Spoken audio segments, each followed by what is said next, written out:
Hello friends, மீன் வாங்கலாம்னு சொல்லிட்டு கடைக்கு போயிருந்தோம். லைனாக சைக்கிளில் மீன் வச்சுட்டு கூப்பிட்டுட்டே இருந்தாங்க. ஒவ்வொருத்தங்க கிட்டே மீன் பார்த்துட்டே போகும்போது இந்த மீன் வந்து எனக்கு ரொம்ப பிடிச்சிருந்தது. பார்க்க அழகாக இருந்தது. ஆனால் நான் இந்த மீன் இதுக்கு முன்னாடி நான் சாப்பிட்டதில்லை. அதோட பேரும் அந்த அண்ணா 2-3 தடவை சொன்னாங்க. ஆனால் எனக்கு என்னவோ மறந்து போயிடுச்சு. முழுசாகவே நம்ம குழம்புல போட்டு வைக்கலாமா, ஃப்ரை பண்ணியும் சாப்பிட்லாம், குழந்தைங்களுக்கும் கொடுக்கலாம், முள்ளெல்லாம் இருக்காதுன்னு சொன்னாங்க. அதனால் அவங்களே அழகாக க்ளீன் பண்ணி கட் பண்ணி கொடுத்துட்டாங்க. மீனோட கண் வேண்டானான்னு சொன்னேன். இல்லைம்மா, கண் சேர்த்து குழம்பு வைங்க, நல்லாயிருக்குன்னு சொன்னாங்க. சரின்னு வாங்கிட்டு வந்துட்டேன். வீட்டுக்கு வந்ததுமே நல்லா சுடுதண்ணி வச்சுட்டு 3 வரமிளகாய் வந்து ஊற வச்சுருக்கேன். அது எதுக்குன்னு தெரியுமா? அது வந்து மீன் மசாலாவை வந்து ஃப்ரை பண்ணுறதுக்கு. அதுக்கப்புறமா கொஞ்சமாக புளியும் ஊற வச்சுட்டேன். 2ம் நல்லா ஊறிட்டு இருக்கிறதுக்குள்ளே நான் போயிட்டு நல்லா சுத்தமாக மீனை க்ளீன் பண்ணி எடுத்துகிட்டு வந்துட்டேன். பாருங்கள், நான் கழுவுல மீனோட தோல் கூட கொஞ்சம் கொஞ்சமாக பிஞ்சு போயிடுச்சு. ஆனால் நல்ல மீன், அதனால் மீன் கரைஞ்சி போகலை. ஃப்ரெஷ்ஷான மீன்னால நல்லா கல் மாதிரி இருந்தது. தோல் மட்டும் கொஞ்சம் போயிருந்தது, பரவாயில்ல. மீன் அதிகமாக இருக்கிறதுனால பாதி மீனை எடுத்து மசாலாலாம் தடவி ரெடி பண்ணி வச்சுட்டேன் ஃப்ரை பண்ணுறதுக்காக.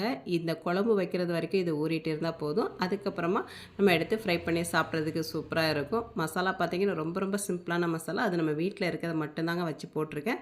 அடுத்த வீடியோவில் இந்த மீனில் என்னென்ன மசாலா சேர்த்துக்க நான் சொல்லுதேன். இப்போதைக்கு அது அப்படியே ஒரு சைடு ஊறிட்டு இருக்கட்டும்.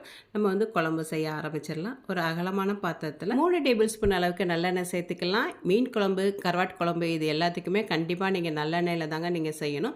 சிக்கன், மட்டன் செய்கிறதா இருந்தாங்கன்னா கடலெண்ணெயில் செய்யுங்க, நல்ல மணமாக டேஸ்ட்டாக இருக்கும்.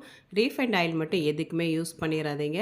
இப்போ எண்ணெய் நல்லா சூடானதுக்கப்புறமா கடுகு, உளுந்து பருப்பு போட்டு நல்லா பொரிஞ்சதுக்கப்புறம் 1/2 ஸ்பூன் அளவுக்கு கண்டிப்பாக வெந்தயம் சேர்க்கணும். அப்போ தான் மீன் குழம்பு கூடுதல் மணமாகவும் சுவையாகவும் இருக்கும். இப்போ எண்ணெயில் கடுகு, உளுந்து பருப்பு, வெந்தயம் எல்லாமே பொரிஞ்சு வந்துடுச்சு. இப்போ வெங்காய சீசன்னால் நான் வந்து சின்ன வெங்காயம் மட்டுமே இதுக்கு யூஸ் பண்ண போகிறேன். 150 கிராமுக்கு சின்ன வெங்காயத்தை தோல் உரித்து நல்லா கழுவிட்டு ஒன்றும் பாதியமாக கட் பண்ணி வச்சுருக்கேன். அப்படி சின்ன வெங்காயம் இல்லைன்னா பெரிய வெங்காயத்தில் ஒன்றும், சின்ன வெங்காயத்தில் கொஞ்சம் கம்மியாகவும் சேர்த்து போட்டு செய்யுங்க.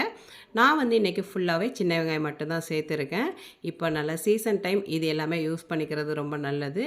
எண்ணெயில் நம்ம வெங்காயத்தை போட்டதுமே நல்லா 2 தடவை அப்படி கிளறி விட்டுக்கோங்க.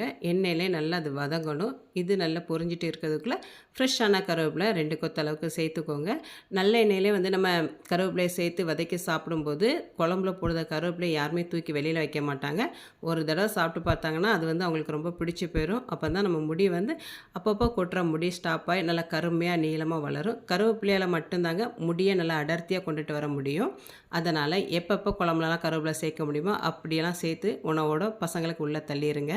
அதுக்கப்புறம் பார்த்திங்கன்னா நல்லா 3 பழுத்த தக்காளி பழத்தை சின்ன சின்னதாக கட் பண்ணி வச்சுருக்கேன். அதையும் சேர்த்து போட்டு வதக்க ஆரம்பிச்சிடலாம்.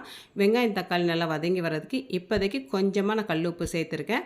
அதையெல்லாம் போட்டு நல்லா மிக்ஸ் பண்ணிவிட்டு மூடி போட்டு வச்சுட்டிங்கன்னா இந்த அளவுக்கு நல்லா எண்ணெய் பிரிஞ்சு வெங்காயம், தக்காளி நல்லா வெந்து வந்துடும் 2 நிமிஷத்தில். அதுக்கப்புறமா நம்ம இப்போ வந்து இந்த குழம்புக்கு தேவையான அளவுக்கு நம்ம மசாலா சேர்க்க போகிறோம். அதனால் ஃபஸ்ட்டு ஒரு தான் நல்லா கிளறி விட்டுட்டு 3 டேபிள் ஸ்பூன் அளவுக்கு குழம்பு மிளகாய் பொடி சேர்த்துக்கலாம். இந்த குழம்பு பொடி வந்துட்டு எப்போதுமே எங்கள் அம்மா தான் எங்களுக்கு திரிச்சு கொடுத்து விடுவாங்க. அது ரொம்ப மணமாகவும் டேஸ்ட்டாகவும் இருக்கும்.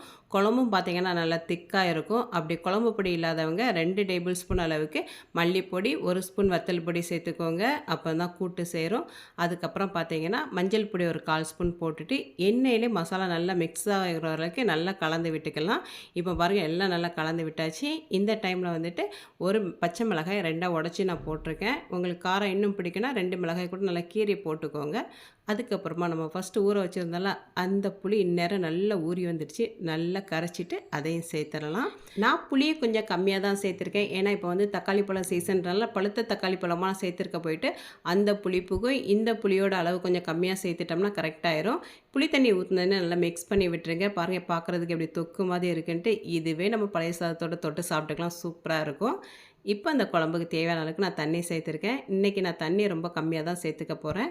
ஏன்னா இன்றைக்கி நான் வைக்கிற மீன் குழம்போட ஸ்டைல் பார்த்திங்கன்னா எங்கள் அம்மாவோட ஸ்டைல். அம்மா எப்போதுமே திக்கான மீன் குழம்பு தான் வைப்பாங்க, ரொம்ப டேஸ்ட்டாக இருக்கும். அதுக்கப்புறம் குழம்புலாம் காலையிலக்கப்புறம் சட்டியில் போட்டு சோறை போட்டு விரைவி சாப்பிட்றது எனக்கு ரொம்ப பிடிக்கும்.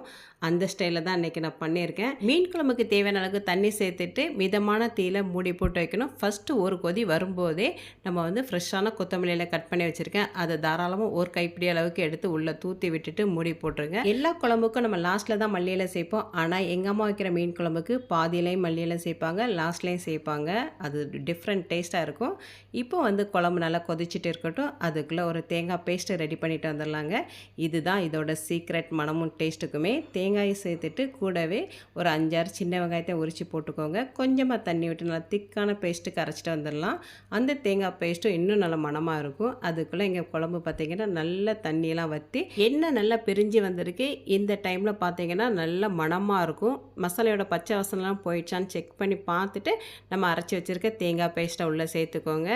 அது கூடவே கொஞ்சமாக தண்ணி சேர்த்துட்டு நல்லா கலந்து விட்டுக்கோங்க. இப்போ பார்த்திங்கன்னா ரொம்ப திக்காக இருக்கும்.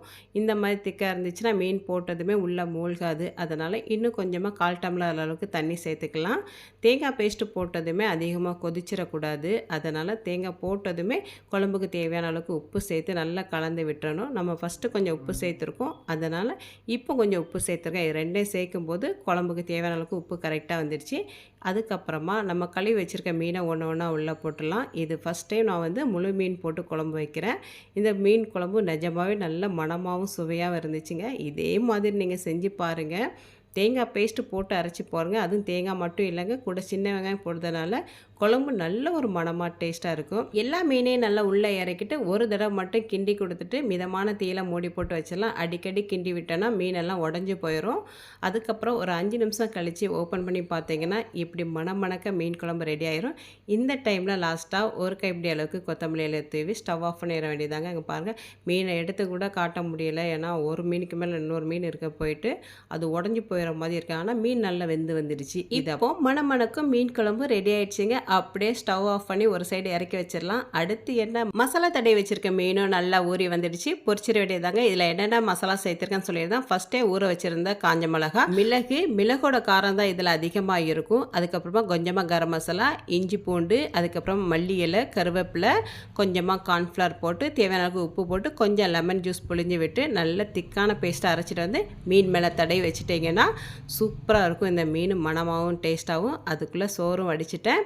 உதிரியான சோறாக இருந்தால் மட்டும்தாங்க மீன் குழம்புக்கு சூப்பராக இருக்கும். அதுக்கப்புறம் என்ன குழம்பு, சோறு, மீன் பொரிச்சதுன்னு வச்சு நாங்கள் சாப்பிட போகிறோம். எல்லாமே சுட சுட இருக்கிறனால நான் கொஞ்சம் பிச்சு பார்க்கலாம்னு சொல்லிட்டு கை வச்சு பார்த்தா பயங்கரமாக சுட்டுட்டு, அதனால் மீன் குழம்புலாம் நான் கொஞ்சம் ஆறுனதுக்கப்புறமா நான் சாப்பிட போகிறேன்.